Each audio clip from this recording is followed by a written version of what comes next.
Got a question? Ask Tom on Home Show Radio. This is Home Show Radio live on Facebook and YouTube. Your questions, Tom's answers. Now here's Tom Tynan and Charlie Mosier. Well, it's that time of the week again, although, oh, yay, thank you. All weekend long I'm going, is it Tuesday or Wednesday? Is it Wednesday or Thursday? Is it Thursday or Friday? It's because Monday didn't exist, apparently, as far as a working day of the week. But today I am convinced it is Thursday on this June day.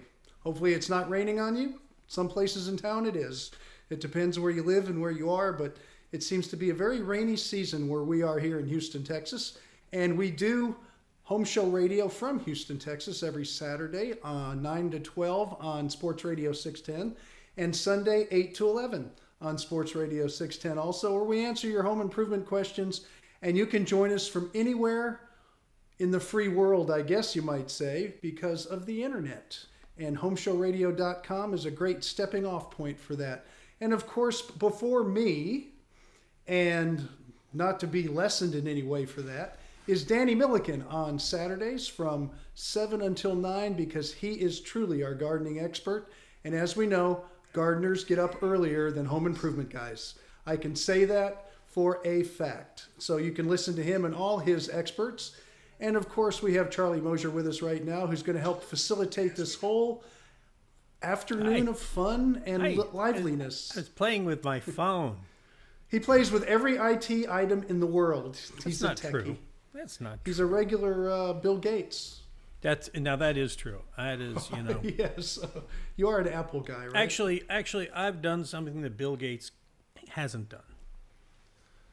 Well, he's done some stuff you haven't done, too. I've honored my marital vows. So there you have it. Okay, well, I'm not going to see, I know somehow we had to go down that hole. Road. That That's rabbit all right. hole, as they say. Right. Okay. Well, we are here to answer your help you with your questions, your home improvement questions. That's why we're here. And of course, if you want to, all you got to do is like the sign says right there.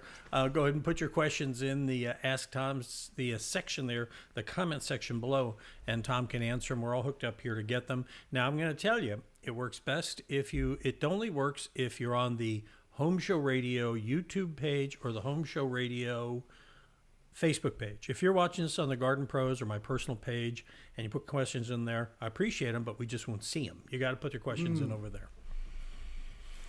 And we're always looking for questions because it gives us something to talk about, it's helpful. And those are the rules. So those are the rules. Anyway. And sometimes we get so desperate, Charlie. I hear we have to go to news articles and try to find information do we to ever talk about. Tom, in fact, we start out with spanning the globe up your block. It's What's News. There you go. Offstage announcer like there. Thank you. I just like to plus it up a little bit here. All right. This week, every week, I look for something about home improvement that will come as a shock to Tom or be a surprise or useful news you can use around your home. So this week, Tom, I came across an article of 15 bizarre facts and figures about the U.S. housing market, according to the CEO of Redfin. That's Glenn Kelman.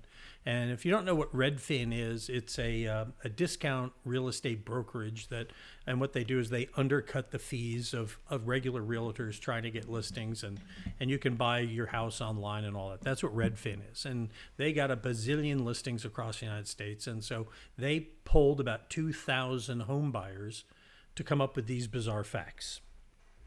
Are you ready? I'm actually intrigued. Yes. All right. So here's the first fact.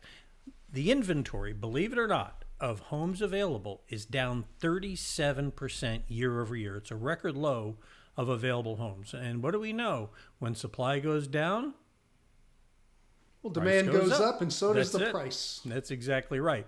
As a matter of fact, the typical home is now selling in 17 days, which is a record low. You put up a home, within 2 weeks, it's going to be sold. And the home prices are up a record amount of 24% year over year, he says. And still, homes sell an average of 1.7% higher than the asking price, which is setting another record year on year. So, but wait, there's more. For low tax states, 4 people move into a state for every 1 who leaves. Well, and here's what I'm thinking on that first stat is if you compared California inventory to Texas inventory, since that happens to be one of the trendy moves right now, is the inventory in Texas even lower and the inventory in California a little bit higher? So you know how they do averages. Right. Well, but that would be another way to judge this stuff, to see New York to Florida is another trendy move. It's interesting. Well, and I only had so much room for so many of these stats. He had like 15 of them. I've only got a half dozen of them on here, so it will become boring. But what's interesting is that building starts are off in places like New York, Detroit, Washington. Yes. Meanwhile, they are off the charts in places like, Florida, Texas, Greenville, North Carolina, places like that. And I'll tell you another place is Charlotte is exploding. So yes. But as far as low tax states, 4 people moving in for everyone out, we of course in Texas can't have that.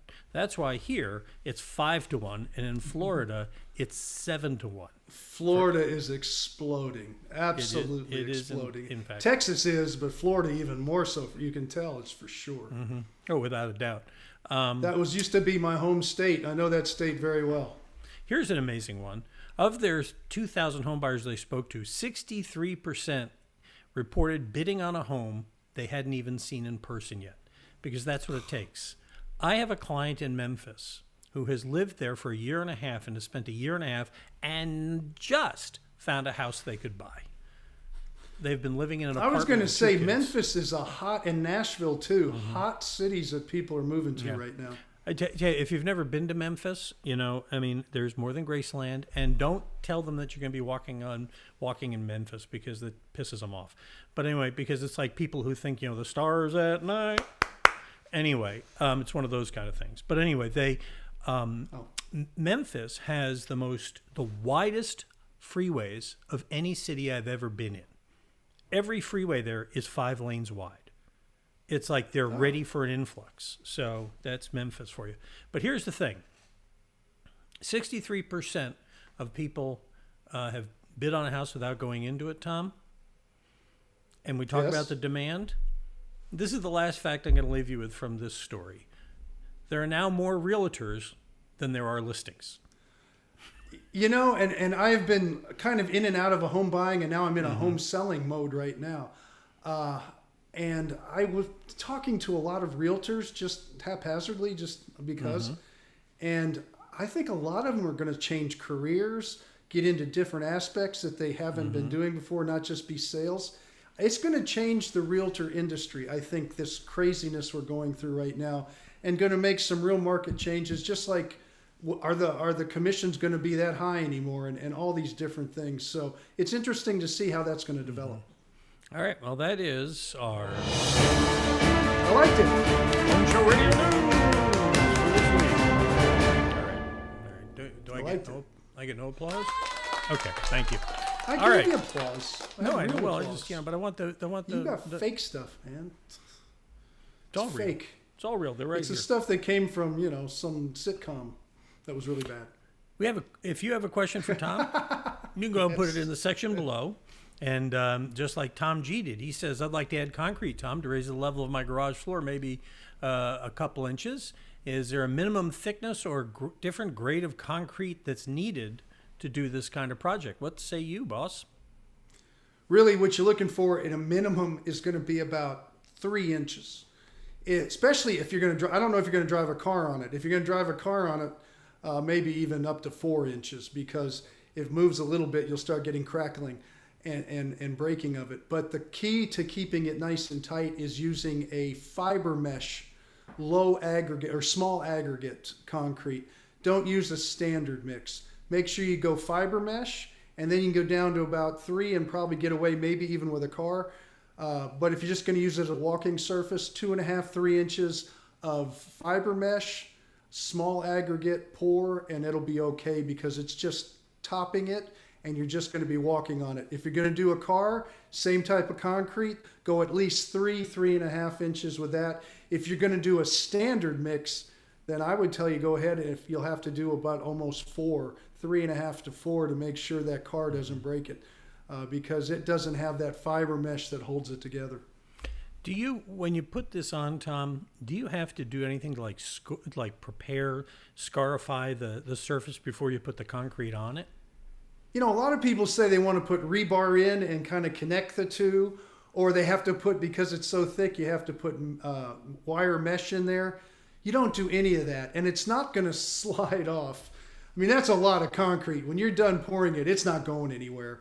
The next person to take it off is going to be using a jackhammer. So, no, I'm not concerned about it even touching one another.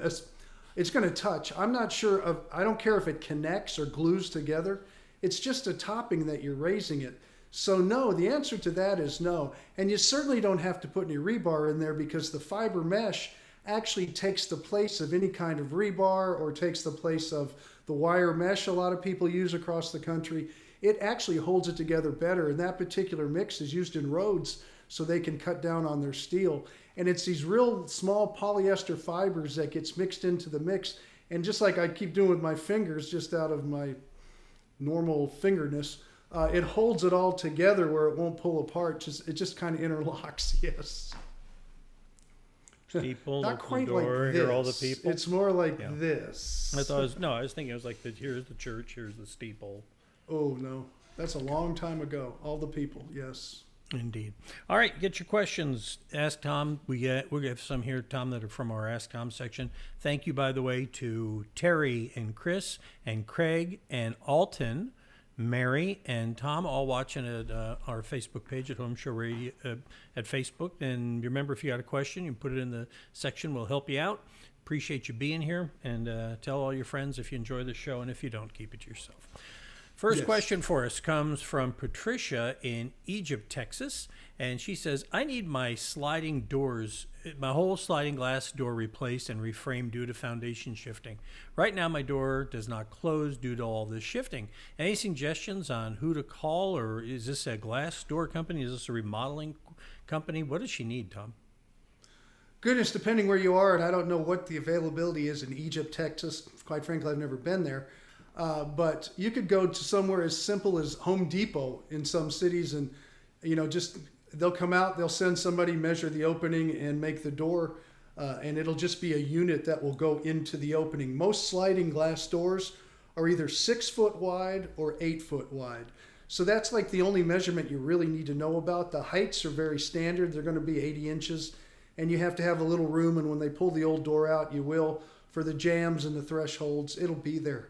So it'll all be shimmed into place. And even if the opening is not quite square, when that door goes in, it will have enough play in there. If not, they're going to have to create a little bit to where the unit itself will be brought to you as a square unit, and it'll go right into the opening. And then the trim hides all the offsets that you don't really want to see when it's all done. It'll look nice and true in the opening. All right. So she is going to have to replace the whole unit. The whole thing is going to have to go. Yeah, because right now you've got this aluminum frame that's all whacked out of shape. The doors aren't going to close. You're not going to get parts for it. You'd have to take the whole thing out and try to put it back in. And quite frankly, it was put in as a unit at one time. And try to reuse one of those old sliding glass doors. It's not worth the trouble. You'll never get it right. I remember once upon a time, years and years ago, when I first started working with Tom, I decided we were going to change some sliding doors on the back of our house. We're going to put in doors that opened out. And Tom said, whatever you do, don't get Clad Doors. Mm-hmm. And I thought, well, I really like these Clad Doors. They're good looking. And they were good looking. Yeah. Until rainy season. And then they became a double pane window that you couldn't open. And we wound up having to pull it out and get some vinyl ones from Gulf Coast Windows, and that's that. Yeah, and just for the explanation on that, Charlie, because a lot of parts of the country it would be fine. I just have my oldest son moved to Santa Fe, New Mexico. That door you bought in Santa Fe, New Mexico would have been fantastic. It would last forever because they have no rain. Here in Houston, Texas, where you owned that house at that time, we get rain, as you can tell this year, just about every day. So it almost becomes a swamp-like area in the morning when you're drinking your coffee, listening to the frogs and all the wildlife out there, out in the swampy backyards that we can sometimes get. And that's really hard on those clad doors because even though they look nice on the outside, on the inside they have wood and they have airspace and they have all this stuff where the moisture builds up in there and it actually rots the metal from the inside out. So eventually it'll rust through. And secondly, the inside, those panels are wood and that wood starts to expand and that's why you can't open and close them because they just blow up like a big balloon. So it's just a bad area of the country for clad doors, but that doesn't mean the whole country's like that, but Houston certainly is. Fair enough. Elaine writes to us from Uniondale, Pennsylvania. I actually know where that is. She says, I have asbestos siding on my Victorian house, she says, and I would like to remove the asbestos and restore the house to original clapboard siding, which I think probably look a lot nicer. My fears on the removal of the asbestos are getting in the way. She's afraid. How can she do it safely, Tom? I don't know what the laws are in Pennsylvania. I know here in Texas it just goes into the dump. Asbestos siding is a fantastic product, and asbestos itself would still be used today as it is in other countries if we had been safer with the use of it and more responsible. It was the shipyards and all these other places that it just got out of hand like crazy, and so many people eventually got sick. And there was a time in this country, I know in the United States, I can't talk about other countries or if it's still like that, where we did not protect the workers at all. And so the guys that really took a beating were the guys that were spraying it as insulators. And that happened on a lot of the shipyards where that was mostly done. And they didn't have any respirators. They didn't have any protective gear at all. And I remember at the very beginning of my career in the welding industry, we had no protective gear. Nobody cared about us as far as young workers. We were doing things that would never be allowed today. And I have some residual from that, some body issues when I'm in my 60s. And a lot of the guys my age, we just sit there and talk about how we can't feel our feet and this and that. We've got all these issues. Our fingers are numb. And it's from those days. And today, I'm glad to say we're smarter than that. We're protecting our workers. So that's an issue that doesn't come up much more. And I wish they had taken care of the asbestos. I know I had to get that out of the way because I think it took a bad rap in some areas, especially siding and tile and things like that, because you know what? It's a fantastic product. And here in Texas, it's considered non-friable because asbestos wasn't used in a powder form as far as when that it was used in the product in the manufacturing, but it doesn't get airborne when you're taking that off. It's real crispy, so you can just throw it away. It's not going to hurt anybody unless you ground it all up and took the asbestos out of it and started breathing it, and and we can't do that anymore because plastic straws aren't allowed. So the snorting days are over. It's true. So and the asbestos will tear up those paper straws. It's true. So the bottom line is that it can go in a dump, it's fine. And quite frankly, a lot of people like to have their hands on it because we can score it, cut it, and they can repair some of the homes they have, paint it to match. And it's going to be there forever and never hurt anybody. So it's all about the laws in Pennsylvania. It has nothing to do with the danger of the product. I want to make that clear. And I'm a practical guy, and it would not bother me. And if it was my family, it was my house for me to take it down and dispose of it properly. And that's all it needs is properly is the word there. But I mean, what are the odds that there would be draconian laws about such things in Pennsylvania? Yeah, I don't know. My grandfather had Northwestern Coal Company up in Carbondale. They didn't have many laws back then, and that was in the 40s. Then. Well, yes, back then. Today, I have no idea. Things have gone to a cooler color there, if you know what I'm trying to say. That might be. All right, I'm not going there. Okay. Jack has a question for you, Tom. He says, I have a nice brick archway over my front door with a crack going through the grout. Same builder from my neighbor had the same issue, but his bricks fell down. Seconds after walking in the front door, found out they didn't use brick ties. What are your thoughts on this? Well, if it's over a door and it's not a true arch, this happens all the time. A true arch is you have to look at the Roman arches. They actually were structural arches that went up, and the load went down onto that arch, and it was engineered. Who'd have thought? They didn't even have a calculator back then, to where you could load that arch, and it would put the load out across the arch just like a beam. And then, of course, it would go on either end of the arch onto the post and take the load to the ground. Today, they put these decorative things up, and they can't hold themselves up, so they start to fall. Even if there were some brick ties up there, if it's not in the exact right engineered place, they still come down. That's why they have to be supported with a lentil. A lentil, you won't see it. It'll be up a straight piece of metal behind the brick that is going to be up above the arch. Then they'll fill in with a few little bricks, which aren't going to be a problem, just around underneath to make it look like a faux arch is what we call it. But they're not a true round arch, and that's where you see the difference. So it was done very poorly. It should have had a lentil. It should have been done according to standards for the fake arches that are done today. And a lot of that is being lost through the training of our workers today. There's no skill training anymore. We're just getting laborers to do things that they don't understand. And if they did understand it, they're smart people, they probably wouldn't let that happen, but they just don't know any better. Speaking of contractors don't know what they're doing, Tipu in Coppell, or is it Coppell, Texas? Whichever. I've said it both ways, so I'm right and I'm wrong. We're good. Yeah, it says, my contractor broke one post-tension cable. Please advise, how can I get it fixed? Can you get that fixed, Tom? They can restring a cable if it's just the cable that's broken, because in there is a sleeve.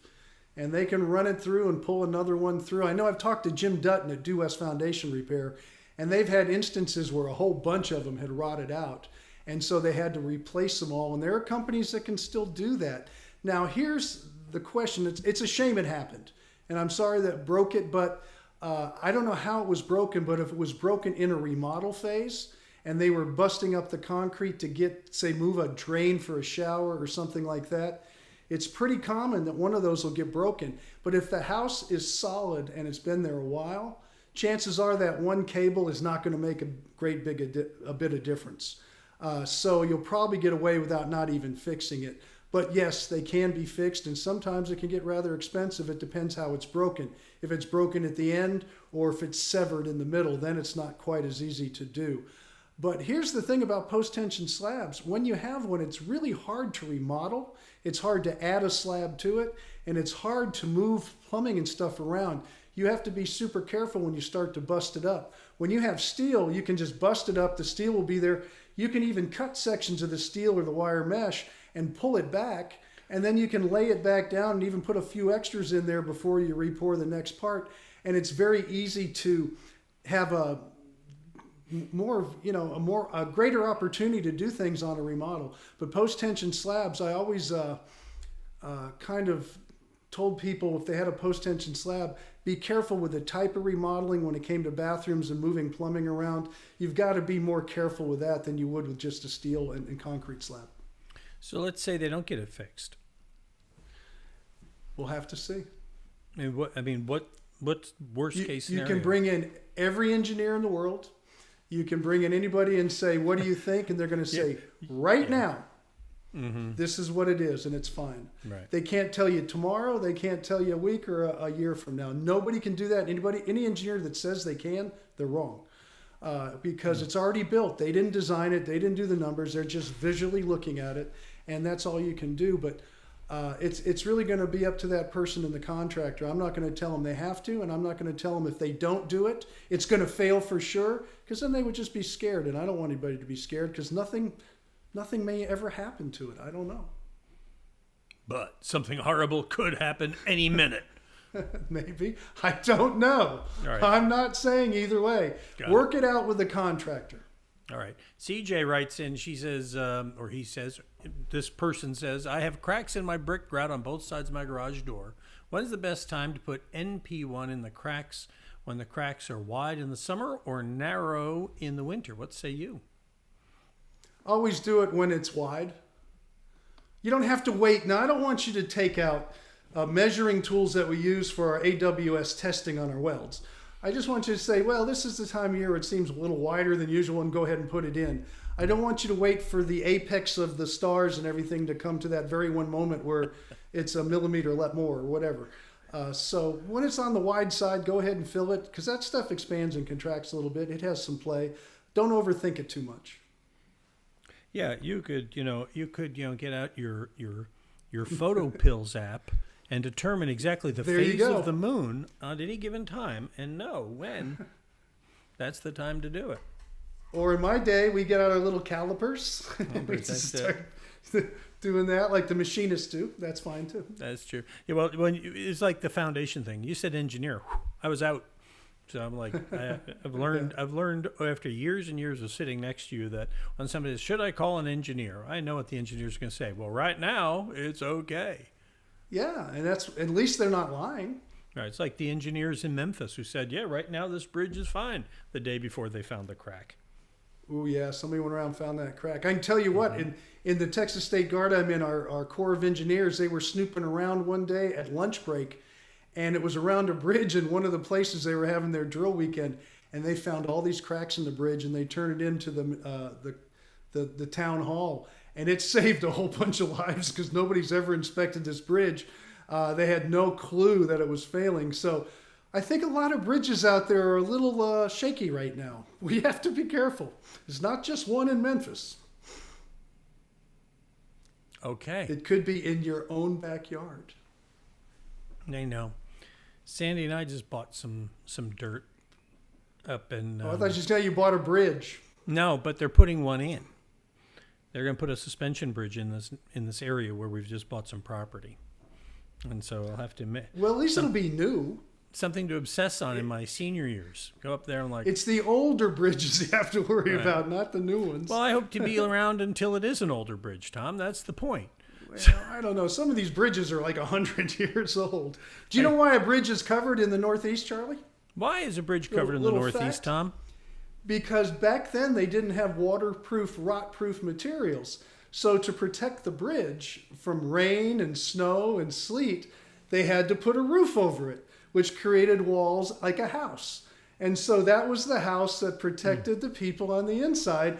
And that's why those bridges last 200-300 years, because they're protected inside of a structure. That was the whole reason for the covered bridge.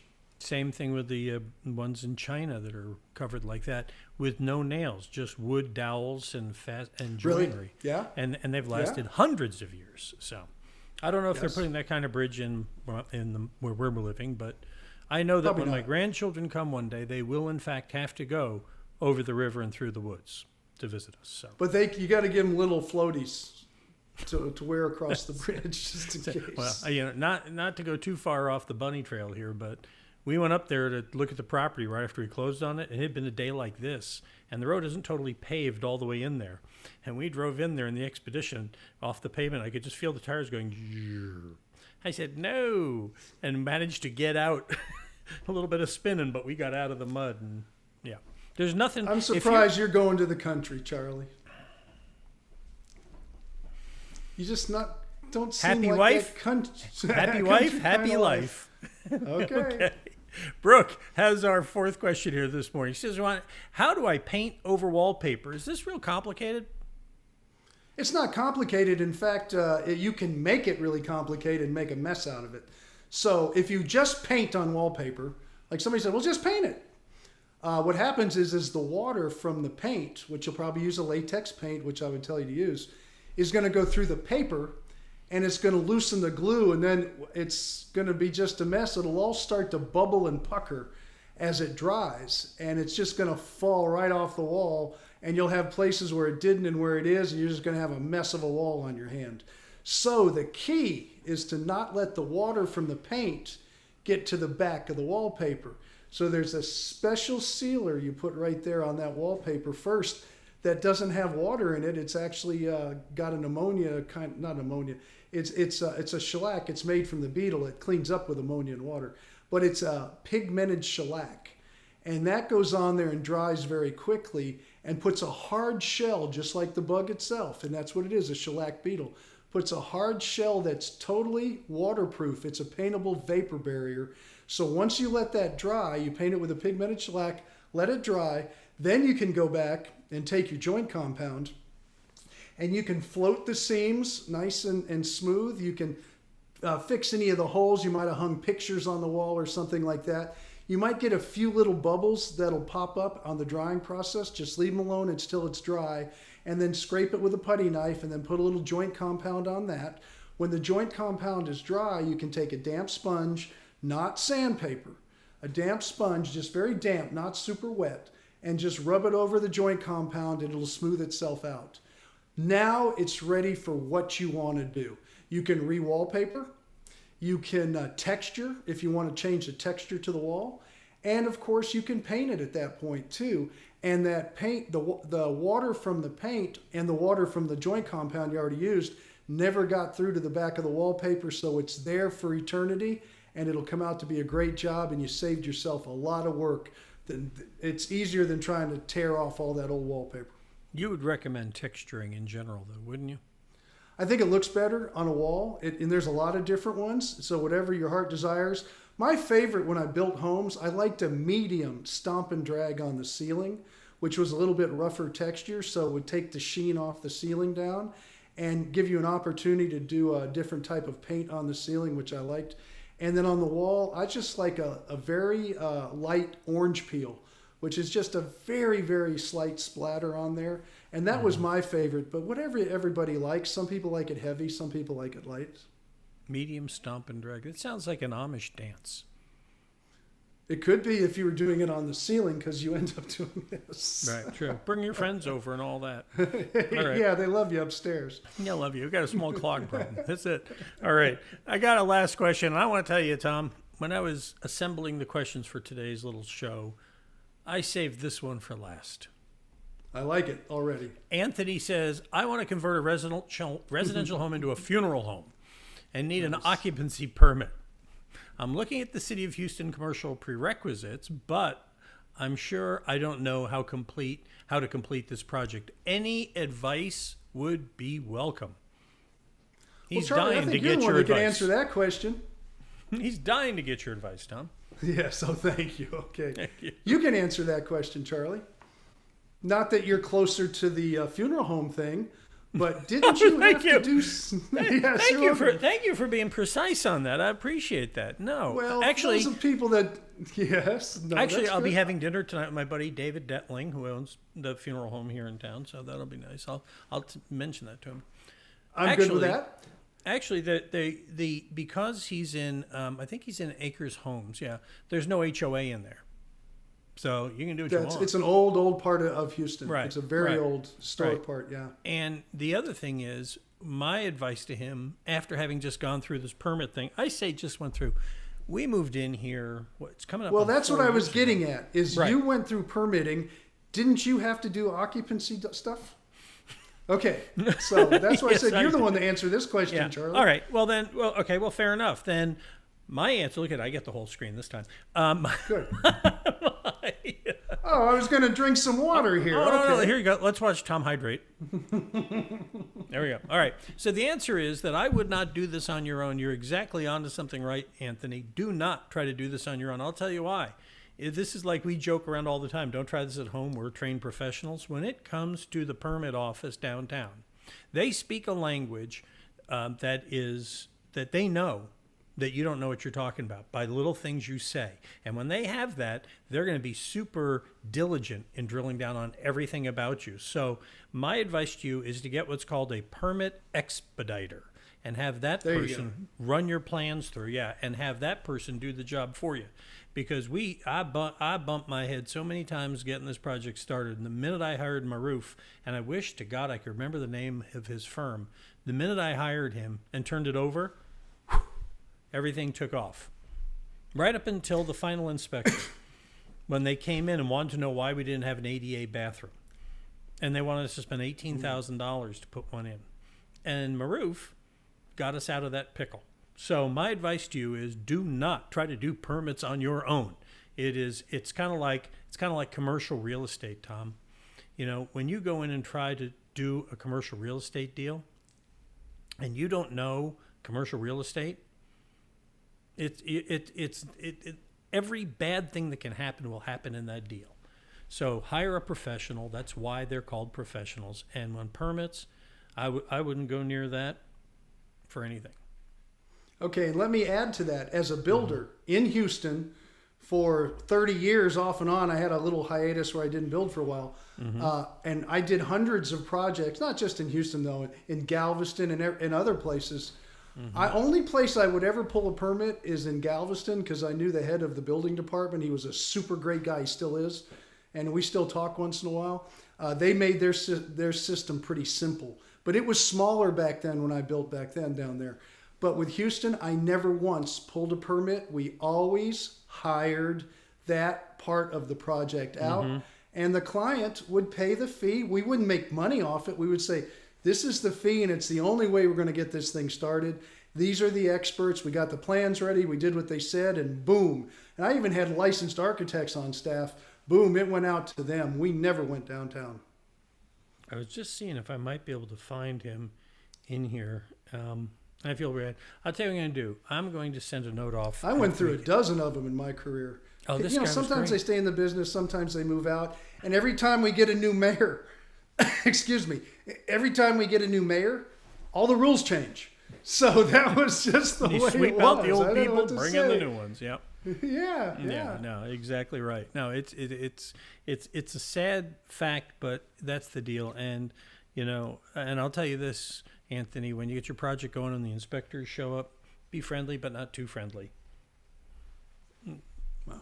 They're going to tell you what they tell you, and you got to deal with it. Be friendly with them, but don't think you're going to pal up and get anything done. Because I'll tell you one thing they do at the permit office, and then we're going to land this airplane. One thing they do at the permit office that I agree with and I disagree with at the same time is you don't work with the same person twice. When you go down there and talk to somebody, the next time you go down, you're going to talk to somebody else. And when they send an inspector out, the next time it's going to be a different one. And I so disagree with that from the sense that if you had one guy who was guiding you through this process, then you could fix things and things would work out. But they don't do it because they don't want one guy doing that. They want a lot of guys. And so it's harder to take advantage of the permit office that way. And so I agree and I disagree, but that's the deal. So, and that is our show. If you, dear viewer, would like to get your questions here, all you got to do is go homeshowradio.com, click right there on the Ask Tom button, fill it out, send it in, and we'll answer it maybe in this show. Maybe we'll answer it in our Ask Tom videos. Tom creates a new video for us to post every day. Well, he and I do it together.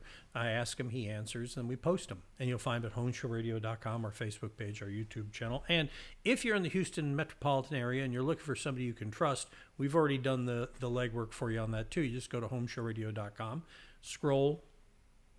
There you go. Scroll down, and you'll see all our Home Show pros right there. And if you don't know specifically who you're looking for, click on Find a Pro, and you'll see we've got them organized by category in there. And someday we got to play the video of you explaining the 5 rules you have to pass, or the 5 qualifiers to be a Home Show Pro, because it's not just a matter of being able to fog a mirror and write a check that clears the bank, but that sure helps. But that's the deal. And Tom, you will, of course, be on the radio this weekend. I am, from 9 to noon on Saturday, 8 to 11 on Sunday.